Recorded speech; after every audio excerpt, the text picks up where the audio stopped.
네, 여러분 안녕하세요. 가전주부입니다. 핫한 최신 제품은 가전주부와 함께. 싱크패드 액션 카본 영상이 올라간 지 이제 한 달이 지났습니다. 한 달 사용기를 올리겠다 제가 얘기를 해서 오늘 이렇게 또 영상을 찍게 됐는데요. 자, 먼저 이제 소유주이신 앞에 계신 저랑 같이 살고 계신 저분께 한번 이야기를 들어볼게요. 괜찮긴 한데 가성비는 조금 떨어지는 것 같아요.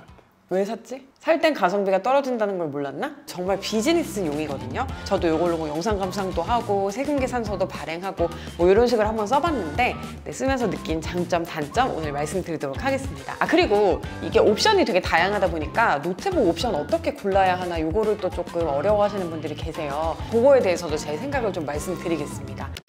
자, 먼저 장점! 가장 제가 크게 느끼는 장점은 화면이 16:10이라는 거예요. 액션 카본 8세대에서 9세대로 가면서 16:10으로 바뀌었죠. 탁월했다고 생각을 합니다. 광활하다라고 표현을 하면은 아니 어차피 14인치 노트북이 광활해 봤자지라고 생각을 하실 텐데 역체감이 너무너무 심합니다, 이게. 세로에 보이는 정보가 더 많으니까 엑셀 할 때도 훨씬 좋고 웹서핑 할 때도 좋고 영상 볼 때만 조금 불리하긴 한데 사실 영상 볼 때 불리하다라고들 많이 하지만 그 뮤비를 많이 보시거나 영화를 보시는 분들은 아실 거예요. 그런 화면은 16:9가 아니죠. 뭐 20:9, 뭐 18:9 이런 경우도 되게 많기 때문에 어쨌든 위에 그 렛터박스 남는 거는 마찬가지거든요. 두 번째 느끼는 장점은 이 무게예요. 물론 1kg 미만인 노트북들도 많이 있지만 14인치에 1kg 초반대 이 정도면 무게가 괜찮거든요. 1kg 초반대, 중반대까지 중에서는 100g 차이가 되게 또 크게 느껴져요. 그 마에 저는 1.2kg이라고 생각을 하는데 그거 미만인 게 확실히 편하거든요. 900g대의 노트북들은 대부분 이제 약간 포트에서 손해보는 게 많죠. 뭐 HDMI가 없다든가 뭐 USB-A 포트가 없다든가 그런 식이라서 얘는 무게를 적당히 가볍게 가져가면서도 그런 걸 다 유지를 한 게 되게 장점이라고 느껴져요. 그리고 스피커가 은근히 괜찮습니다. Bottlenose dolphins.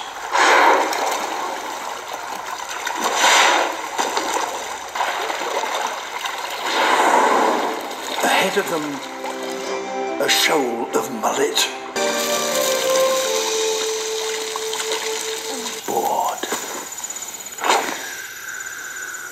Okay, Kevin, I'm going to stop you right there. I'm having a real hard time believing all this is true. Mrs. Westenfeld, I don't know what would make you think. 물론 저 미친 스피커, 맥북 프로 16인치 이런 거랑 비교하지 마세요. 쟤는 웬만한 소형 스피커 뺨치는 애기 때문에 쟤를 제외하고 다른 노트북들이랑 비교했을 때 얘는 스피커가 되게 괜찮은 편이었어요. 기본 사운드 자체가 아주 큰 편은 아닌데 뭐 돌비 애트모스도 지원하고 그래서 이제 저는 이걸로 영화를 보거나 뮤비를 볼 때 소리가 생각보다 좋은데라는 느낌을 굉장히 많이 느끼면서 사용을 했습니다. 다음 이야기할 거는 키감이에요. 이 싱크패드 하면은 약간 좋은 편견 중에 하나가 키감이 미쳤다 이렇게 생각을 하시는 경향이 있는 것 같아요. 솔직히 말해서 막 키감이 미친 정도는 아니에요. 그냥 제가 쓰고 있는 거 뭐 맥북 프로나 아니면 최근에 나왔던 삼성 이런 게 키감이 나쁘지 않은데 그거보다 좀 더 좋은 정도라고 해야 될까? 그리고 그 레노버 약간 중가 이상의 노트북에서 나타나는 그 고유한 특징이 있어요. 고무돔이 잘 받쳐준다는 그 느낌이 있거든요. 근데 그게 얘도 역시나 들어요. 그래서 이게 노트북 치고 키감이 나쁜 거는 아닌 게 분명하지만 와, 이 키감이 너무 좋아가지고 다른 노트북은 못 쓰겠어 이 정도는 또 아니라는 거. 여기에는 빨콩이라는 게 들어가잖아요. 이 빨콩이 뭐냐면 마우스 포인터예요. 얘를 뭐 세게 누른다고 해서 클릭이 되거나 그러진 않고요.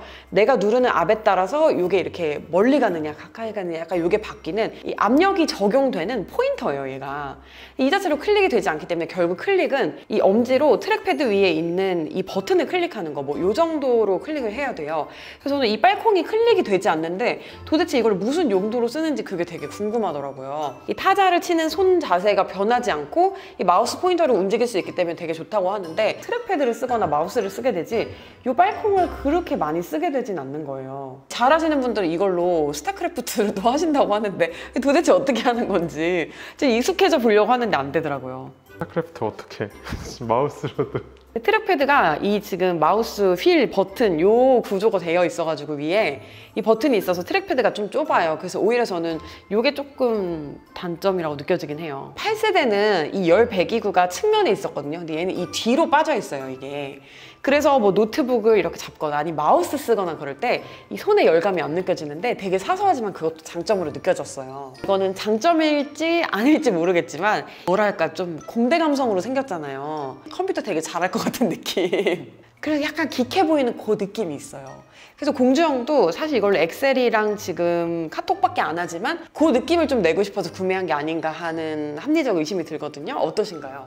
약간 좀 공대 감성이 있지. 좀 컴퓨터 매니아 같은 느낌? 뭐 맥북이 스타벅스용 노트북이다 이런 얘기 많이 하는데 제가 봤을 때 맥북은 너무 흔해요 이제. 그래서 좀 또 싱크패드 정도 써줘야 또 어머 저 사람 좀 컴퓨터 좀 할 줄 아나 봐. 이 컴잘들끼리만 알아보는 또 그런 느낌이 되지 않을까 하는 느낌도 드네요. 그럼 비유하면 그런가? 군인들이 약간 내 구두가 더 광이 나네. 딱 내 구두가 조금 더 반딱하네 하지만 다른 사람들이 봤을 때는 그냥 군인이거든. 마지막 장점은 이거는 장점이기는 하죠.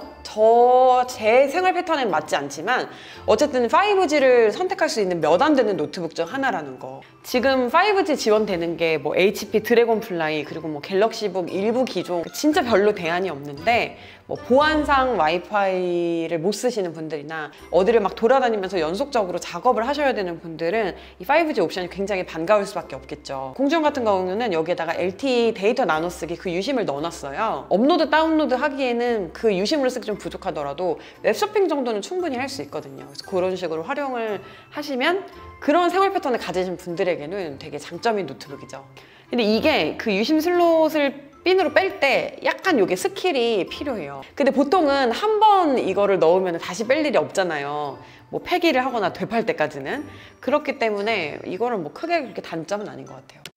사용하면서 아쉬운 점도 있었겠죠. 단점으로 느끼는 것들 말씀드릴게요. 첫 번째는 가격이죠, 당연히. 네, 얘는 가성비가 좋은 노트북은 아닙니다. 특히 성능면으로만 보자면 이거의 한 3분의 1 값 정도도 이 정도 성능 나오는 노트북들은 되게 많이 있거든요. 근데 이제 뭐 같은 CPU 100만 원 초반대도 많고 그렇긴 한데 i11세대, i5, i7 그런 것들은 보통 뭐 1.5kg가 넘는다든지 아니면 만듦새가 후지다든지 빌드 퀄리티가 좀 떨어진다든지. 그리고 또 쓰면서 계속 헷갈리는 게 이게 컨트롤이랑 펑션의 위치가 바뀌어 있어요. 그래서 요것도 조금 불편하게 느끼실 수 있을 것 같아요. 커머셜 벤티지라는 앱에 들어가면 컨트롤과 시프트 위치를 바꾸는 기능이 나와요. 그리고 이 힌지가 여기가 이렇게 뚫려있지 않고 막혀 있어요. 그래서 계속 여기 먼지가 쌓여가지고 붓으로 한 번씩 이렇게 청소를 해줘야 돼요. 또 8세대는 뚫려 있거든요.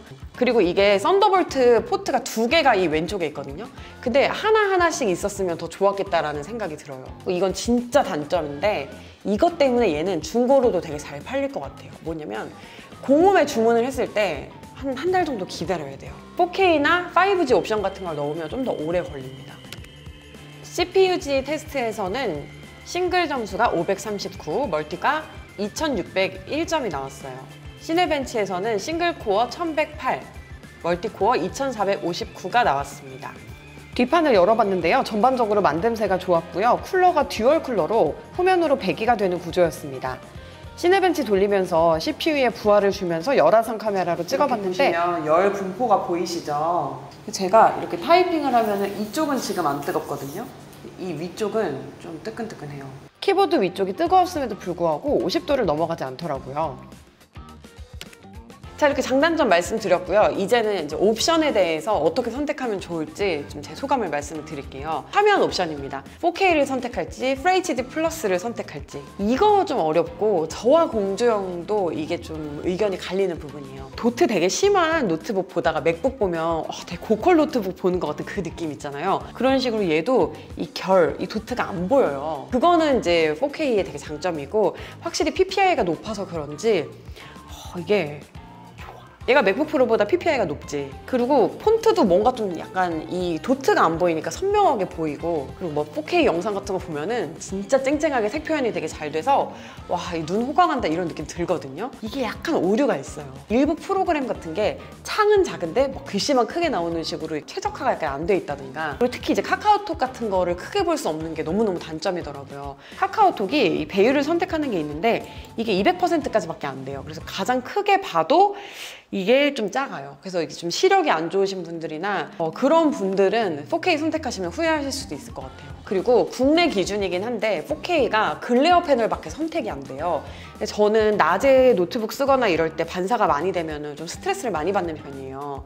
눈이 좀 시리고 그러더라고요. 그래서 저는 무조건 넌글레어가 색이 아주 쨍하지 않더라도 더 좋다고 생각을 하는 편이에요. 그래서 그런 저에게는 그냥 FHD 플러스가 오히려 더 낫지 않나라는 생각이 듭니다. 아, 그리고 배터리 소모 많으면 안 되시는 분들도 FHD 플러스로 가시는 게 더 좋을 것 같습니다. 이게 14인치 정도니까 FHD 플러스 말고 4K 말고 한 QHD 정도, 그러니까 이 중간 정도 옵션이 있었으면 제일 좋았을 텐데 라는 아쉬움이 있습니다. 4K 배터리 걱정했는데 한 5시간 정도는 충분히 쓸 수 있는 느낌이어서 참고해 주시면 좋을 것 같아요. 부분 커버 하실 분들 있죠. 디자인 요거 예쁘다고 생각하시는 분들은 4K밖에 옵션이 없습니다. 다음은 CPU인데요. i7을 해야 되냐, i5를 해야 되냐. 이건 i5예요. 근데 i7, 그러니까 좀 더 고사양을 요하시는 분들, 뭐 영상 편집을 조금이라도 하시거나 이런 분들은 당연히 뭐 더 고사양으로 가시면 좋겠죠.